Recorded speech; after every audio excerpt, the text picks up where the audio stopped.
வேலூரில் கூடுதல் வரதட்சணை கேட்டு மாடியிலிருந்து தள்ளிவிட்டதாக எஸ்ஐ மகன் மீது ஆம்புலன்ஸ் வாகனத்தில் ஸ்ட்ரெச்சருடன் வந்த மாவட்ட ஆட்சியர் அலுவலகத்தில் புகாரளிக்க வந்த பெண்ணால் பரபரப்பு ஏற்பட்டது. வேலூர் மாநகர் சைதாப்பேட்டை பகுதியைச் சேர்ந்த அப்துல் சல்மான் என்பவரின் மகள் நர்கிஸ் என்பவருக்கும் திருவண்ணாமலை மாவட்டம் செய்யாறு பகுதியைச் சேர்ந்த தமிழ்நாடு காவல்துறையில் உதவி காவல் ஆய்வாளராக பணியாற்றி வரும் பாபா என்பவரின் மகன் காஜா ரபிக் ஆகிய இருவருக்கும் அண்மையில் திருமணம் நடைபெற்றுள்ளது.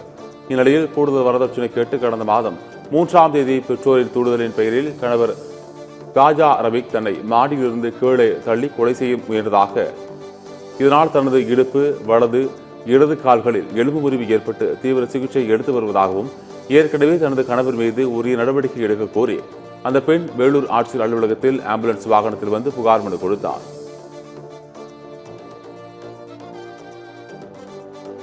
திரும்ப செஞ்சு வச்சு நாள் முதலா இந்த ராசி கெட்டவ வரதட்சணை கம்மியா இருக்கு, நகை 30 சவரம் போட்டாங்க, வீட்டுல 10 லட்ச ரூபா மேலேயே செலவு வச்சு கல்யாண செலவு அதெல்லாம் பார்த்தோம்க்கா. சாப்பாடு செலவு அவ்வளோ செலவு பண்ணியும் ஏன்னா அவ்வளோ குடும்பப்படுத்துறாங்க, அடிச்சாங்க. இன்னும் எதுனா வாங்கிடுவோம், உங்க வீட்டுல 10 லட்ச ரூபா வாங்கிடுவோம், அதுக்கப்புறம் வந்து உங்க வீட்டை எழுதி வாங்கிடுவோம், அந்த மாதிரிலாம் டார்ச்சர் பண்ணாங்க. நான் அதெல்லாம் சம்மதிக்கல. எல்லாத்துக்கும் நான் பொறுமையா இருந்த சாப்பிட்றதுலேருந்து எல்லாத்தையும் கஷ்டப்பட்டு அடிச்சு அதெல்லாம் நான் கம்ப்ளைண்ட் கொடுக்குறேன். எங்க மாமனார், எங்க ஹஸ்பண்ட், அவங்க 3 பேர் மேல நான் கம்ப்ளைண்ட் கொடுக்குறேன். இல்லாத கொடுமை பண்ணாங்க. இந்த கொடுமை நடக்கவும் கூடாது. அவங்களுக்கு பனிஷ்மெண்ட் கிடைக்கணும்.